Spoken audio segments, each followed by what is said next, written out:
Vamos pro Palmeiras agora. Minha querida Isa, que fez um brilhante trabalho nos bastidores lá do impeachment do São Paulo, mostrando todos aqueles conselheiros vitalícios com muita vitalidade. Agora, Palmeiras e Mirassol. Isa, como é que foi a história desse jogo? Vamos lá. Olha, mais um jogo em que o Palmeiras vence por 1-0, né? Um jogo que o Palmeiras não sofreu muito. Mais uma vez, um time bem alternativo também. O Abel não tem escalado todos os titulares juntos. Esse cara aí que acabou de chutar, o Marlon Freitas, é o nome do Palmeiras até aqui, nesses 3. Ele não esteve relacionado contra o Santos, né? Mas quando esteve em campo, é impressionante como ele tem uma qualidade, assim, ele é um jogador inteligente, tem uma qualidade de passe absurda. E você vê não é o que Pelé também, né? Não, sim, mas eu tô falando dentro do que a gente tá vendo até agora do Palmeiras. Mas ele é um jogador diferente. Ele não é um Pelé, mas ele é um jogador diferente. Excelente contratação. É. E assim, ele é um cara que tem... Eu acho que tava faltando no Palmeiras um cara liderzão, sabe? Ele organiza, ele fala... Tem até um compilado que a própria TNT fez. Eu não lembro se foi a TNT ou a Casa TV, na verdade.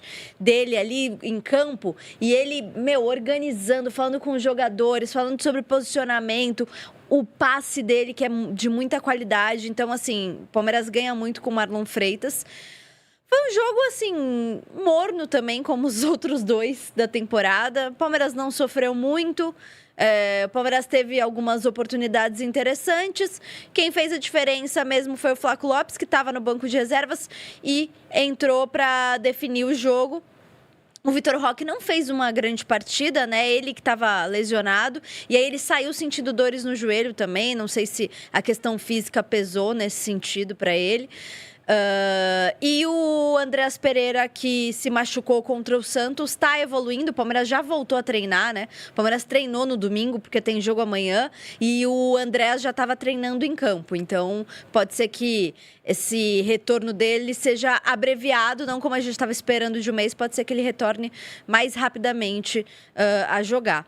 Assim, não foi um jogo de grandes... Mas o Palmeiras tá fazendo a liçãozinha de casa dele, pô. É isso. Vai lá, joga um pouquinho, não se mata muito, 3 pontos. Vai lá, classificado. 3 pontos. Vai lá, 3... Já tá classificado e pode continuar com essa pré-temporada aí de ficar mexendo no time até o final. Tá tranquilo, Palmeiras. É coisa que Corinthians, São Paulo e Santos não conseguiram fazer. Não estão. Acho que isso aí é a grande diferença desse Palmeiras aí de Campeonato Paulista para os outros aqui. E o próprio Mirassol, a gente vai começando a já, né? Mas é porque o Mirassol é aquilo que eu disse aqui desde o início, desde quando o Mirassol venceu o São Paulo por 3-0. A gente não sabe qual é esse Mirassol. Porque o Mirassol é um time, um elenco que mexeu muito, que mudou muitas peças. 11 jogadores do Mirassol saíram. Então é normal que o Mirassol demore a engrenar. Até o... Esqueci o nome do treinador do Mirassol, meu Deus. Rafael Guanais falou sobre isso. Ele falou, olha, a gente ainda está numa reconstrução, vai ser devagar mesmo. Então, assim, a gente viu um Mirassol arrasador contra o São Paulo, tudo bem, foi um jogo ótimo do Mirassol, mas também muito por conta do momento que o São Paulo está vivendo. Então, a gente tem que ter paciência para entender também qual vai ser esse Mirassol. O Mirassol fez uma grande campanha no passado no Campeonato Brasileiro, a gente não sabe se isso vai se repetir. Eu acho que a tendência é que não se repita, inclusive. O Mirassol, bom, fez uma grande campanha. Eu acho o Guanais um grande técnico. Eu acho o projeto lá muito promissor. Mas o Mirassol, ele entra como um dos times que podem ser rebaixados no Campeonato Brasileiro. Se a gente for pensar em investimento, se a gente for pensar em até valor de elenco... Eu penso muito em número de jogos também. Esse ano o Mirassol...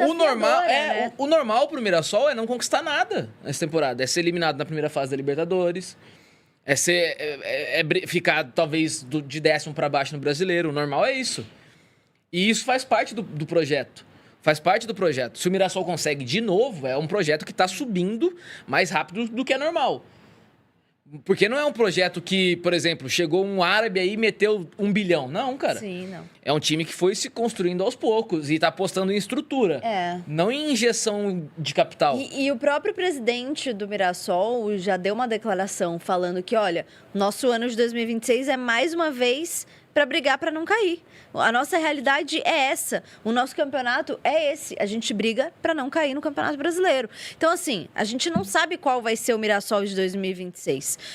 Agora, o Palmeiras é isso que você falou, Alfinete. O Palmeiras está fazendo o que precisa fazer, conseguindo rodar o elenco. Em momento nenhum, o Palmeiras jogou com o time completo e, mesmo assim, tem garantido as vitórias. E agora o Palmeiras também, nos bastidores, está se reforçando, está trabalhando para se reforçar, né? Em peças aí pontuais. Vamos ver, então, a última notícia que saiu da movimentação do Arias aí. Vamos lá. E aí você pode passar pra gente.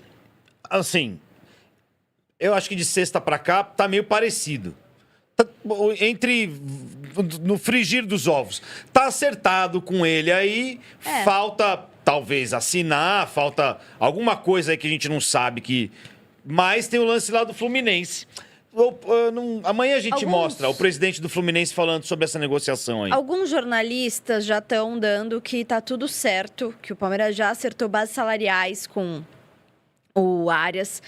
Alguns jornalistas, inclusive, falam que a negociação vai girar em torno de 14 milhões de euros. O que até me surpreendeu, de certa forma, porque ele custou 17 milhões de euros ao Wolverhampton, que ainda nem pagou o Fluminense.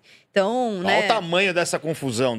Só que aí o que acontece, né? Muita gente se pergunta, mas o Fluminense vai deixar isso acontecer? Não é questão de deixar ou não acontecer. O Fluminense tem a prioridade de compra, eu já expliquei isso aqui na sexta-feira, porque causa muita confusão. O Fluminense tem a prioridade de compra, então o Fluminense é obrigado a ser, tem a obrigação, aliás, o Wolverhampton tem a obrigação de notificar o Fluminense, olha, chegou uma proposta aqui, vocês vão querer cobrir? Ou o Fluminense precisa igualar, exatamente, então, igualar a proposta. Mas isso que você falou, o Wolverhampton ainda não pagou o Fluminense 100%? Ainda não pagou 100% o Fluminense ainda. Ainda não. Pode prejudicar o Palmeiras, hein? Não necessariamente. A partir do momento que o Wolverhampton notificar o Fluminense falando que tem uma proposta, se o Fluminense quiser pegar ele de volta, ainda não recebeu o valor. Não, mas eu acho que isso não influencia na compra, pelo que eu entendi. Não influencia. O Fluminense vai lá. Então eu quero. Tá bom, o Palmeiras ofereceu 14. Tudo bem, só que vocês estão devendo pra gente ainda 7. Então, mas a questão não é a falta de pagamento. Isso. Não é assim. É um acordo que eles fizeram de pagamento parcelado que ele ainda não pagou. Não quer dizer que o Wolverhampton não pagou o valor. Tudo bem. Mas aí no modo como tá falando, aí parece que Fluminense queira exercer a cláusula, pode falar, tá bom, mas você me deve 7 aí, então só tem que pagar. Não, porque são acordos diferentes. Não sei. O acordo do Fluminense com o Wolverhampton comprou parcelado. Ele ainda tem essa dívida e ainda vai permanecer com essa dívida. Mas ele pode vender o John Arias para outro clube e aí é uma outra negociação. Agora, muita gente tá falando, né? Não, mas eu acho que o Fluminense não vai deixar. E o presidente do Fluminense fala, olha, a gente vai querer exercer a prioridade de compra, mas eu não posso prometer porque eu não sei se eu vou ter o valor. A gente não sabe sobre os valores de uma possível negociação. A gente quer exercer a compra. O que eu acho aqui é um achismo, tá, gente? Achismo. O Fluminense não vai ter o valor, provavelmente, para igualar a proposta do Palmeiras. Até porque se o Fluminense tivesse a intenção de exercer a prioridade, sabendo do interesse de outros clubes, poderia ir lá e já fazer a proposta. O Fluminense já poderia ir lá e falar, olha, eu tenho X mil, eu quero exercer a minha prioridade de compra. Por que o Fluminense precisa esperar algum outro clube fazer uma proposta? Então, assim, eu acho que faz parte do jogo também. A torcida do Fluminense não quer ver o Arias em outro clube do Brasil. Então, faz parte da função do presidente do Fluminense dizer que vai dificultar a negociação. Mas eu acho que, no fim das contas, isso não vai acontecer. Então, o Palmeiras também estava esperando algumas vendas acontecerem também para entrar dinheiro em caixa, né? O que está rolando. O Facundo Torres vai voltar lá para os Estados Unidos. O Facundo não deu certo. Isso foi bate-volta, hein?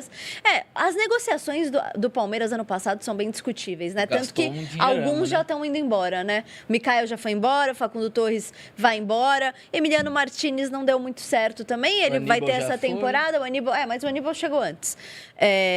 Mas o Emiliano Martinez também ainda não conseguiu se firmar, tanto que o Palmeiras busca um jogador para a posição dele.